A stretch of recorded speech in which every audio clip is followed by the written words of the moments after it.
तो आखिर welterweight division का अगला टाइटल शॉट किसको मिलेगा? हम सबको पता है यूएफसी 322 में वेल्टरवेट डिवीजन को कैप्चर कर लिया है इस्लाम माचेव ने, नए चैंपियन बन गए हैं। और ओवरऑल यूएफसी 322 में ही हम यूएफसी के वेल्टरवेट्स की इतनी सारी फाइट्स और इतनी तगड़ी परफॉर्मेंसेस देखी।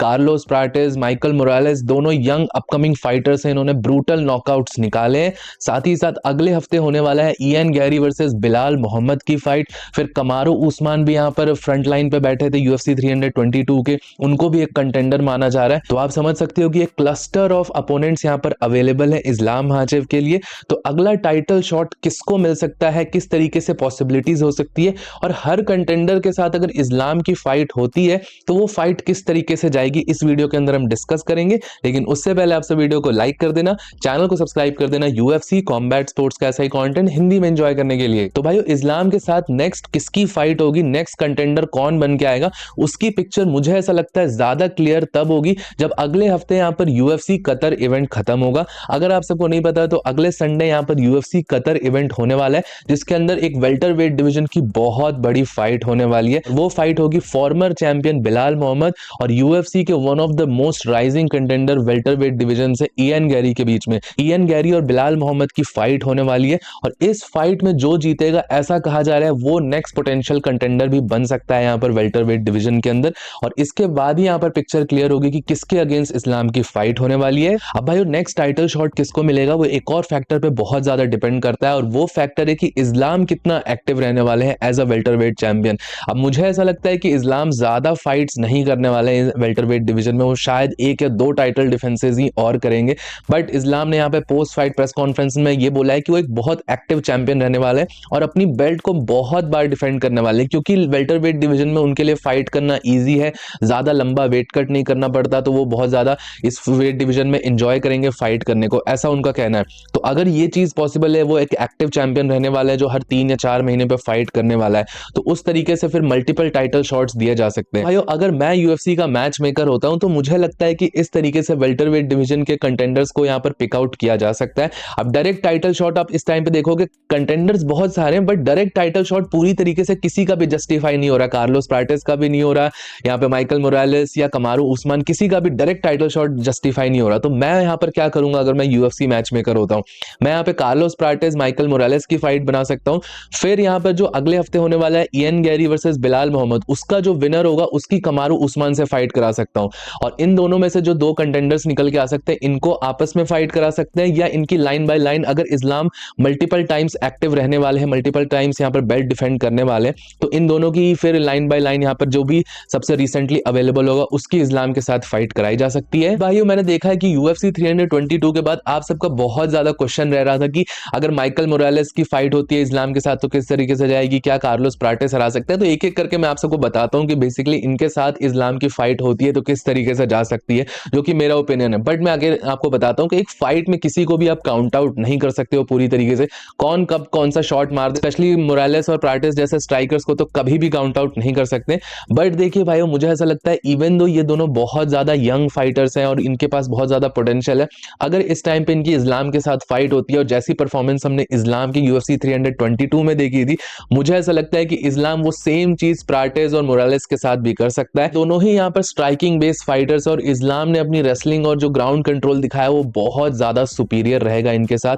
अब ऑब्वियसली मैं फिर से आपको बताता हूं कि प्राटेस और मोरालेस जैसे strikers at a given time किसी को भी रीच आउट कर सकते हैं, स्पेशली मोरालेस के पास जो ऐसी रीच है कि वो फाइटर को बहुत दूर रह के भी लूपिंग शॉट से भी कनेक्ट कर देता है, स्ट्रेट मारने की भी जरूरत नहीं है उसको।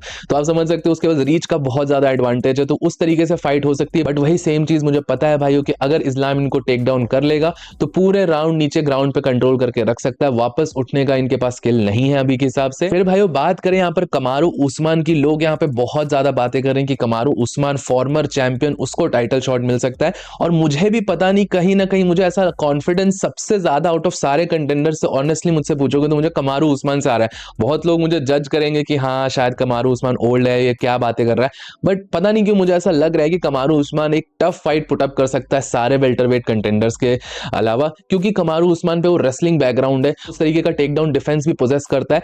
हाँ ये फैक्टर डेफिनेटली रहेगा कि उसकी एज हो चुकी है, उसके पास वो स्पीड नहीं है, उसकी स्ट्राइकिंग बहुत स्लो दिखी थी उसकी लास्ट फाइट के अंदर भी, बट स्टिल उसके पास वो बहुत एलीट रेसलिंग है, अगर वो एज वाला फैक्टर उस तरीके से काम ना करे और उसने अपने आप को बेटर प्रिपेयर कर रखा हो, अपने आप को प्रिजर्व कर रखा हो, पहले वाले कमारू उस्मान अगर 50 60 70% के हिसाब से भी आता है तो अच्छी खासी फाइट पुटअप कर सकता है वह इस्लाम के अगेंस्ट, मुझे ऐसा लगता है। और एक और चीज, ये फाइट बनना बहुत ज्यादा पॉसिबल है कि इस्लाम के मैनेजर अली अब्दुल अजीज, और यहां पर इस्लाम ने खुद भी बोला है कि वो कमारू उस्मान से फाइट करने के लिए रेडी है, उनसे वो फाइट करने के लिए, अपना फर्स्ट टाइटल डिफेंस करने के लिए बहुत ज्यादा इंटरेस्टेड दिखे। तो ये फाइट होने के चांसेस भी यहाँ पर लगते हैं मुझे, और कमारू उस्मान मुझे लगता है कि अच्छी खासी परफॉर्मेंस दिखा सकता है इस्लाम के अगेंस्ट। बाकी भाइयों एक और यूएफसी फाइटर है जिसको ऐसा कहा जा रहा है कि वो ही एक बंदा है यूएफसी के अंदर जो कि इस्लाम को इस टाइम पर हरा सकता है, और उसका नाम है इलिया टोपुरिया। बस प्रॉब्लम यह है कि इलिया टोपुरिया लाइट वेट डिवीजन में फाइट करता है और ओरिजिनली वो फेदर वेट डिवीजन का फाइटर था। तो क्या इलिया टोपुरिया इस्लाम माचेव के साथ वेल्टर वेट डिवीजन में फाइट कर सकता है, और वेल्टर वेट डिवीजन में क्या उसको साइज डिसएडवांटेज फेस करने को मिलेगा इस्लाम माचेव के अगेंस्ट? तो डेफिनेटली इसका आंसर है कि हाँ, इलिया को एक बहुत बड़ा साइज डिसएडवांटेज फेस करने को मिलेगा।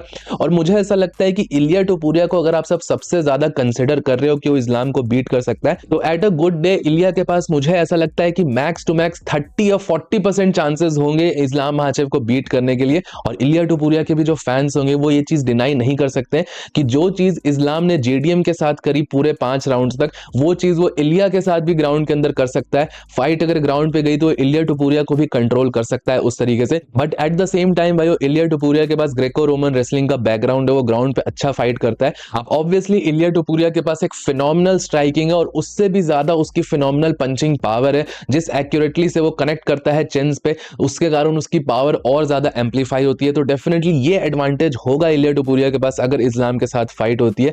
बट इस्लाम भाई वेल्टर वेट डिवीजन में एक नेक्स्ट लेवल ही बीस्ट निकल गया, जो परफॉर्मेंस उसने दिखाई है क्रेजी परफॉर्मेंस रहेगी। तो भाई फाइनली यही रहेगा कि इलिया टोपुरिया को काफी ज्यादा डिसएडवांटेज होगा वेल्टर वेट डिवीजन पे इस्लाम माचेव से फाइट करने के लिए। अब इलिया टोपुरिया का खुद भी ऐसा कहना है कि वो वॉक अराउंड वेट उसका 183 185 पाउंड रहता है, तो वो इजिली वेल्टर वेट डिवीजन में कंपीट कर सकता है, उसको कोई प्रॉब्लम नहीं होने वाली। वो थर्ड बेल्ट के लिए भी जाने वाला है इस्लाम से फाइट करने के लिए।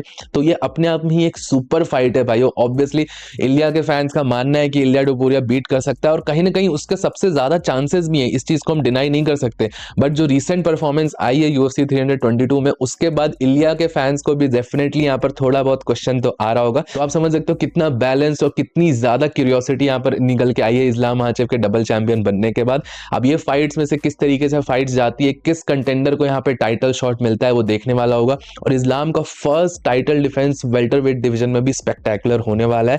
तो इन सारी चीजों का इंतजार रहेगा, देखते हैं किस तरीके से फाइट प्ले आउट होती है। जो भी अपडेट आएगी मैं आप सबको यहाँ पर बता दूंगा। अब आप सब मुझे बताओ नीचे कमेंट सेक्शन में कि आपके हिसाब से इस्लाम को सबसे कड़ी टक्कर कौन दे सकता है इस टाइम पे वेल्टर वेट डिवीजन में, या फिर इलिया टोपुरिया ही सबसे कड़ी टक्कर दे सकता है। सारी चीजें आपसे मुझे नीचे कमेंट सेक्शन में जरूर बताना। टिल देन वीडियो पसंद आया होगा तो प्लीज वीडियो को लाइक, चैनल को सब्सक्राइब कर देना। मिलता हूं आप सबको नेक्स्ट वीडियो में अगले अपडेट के साथ।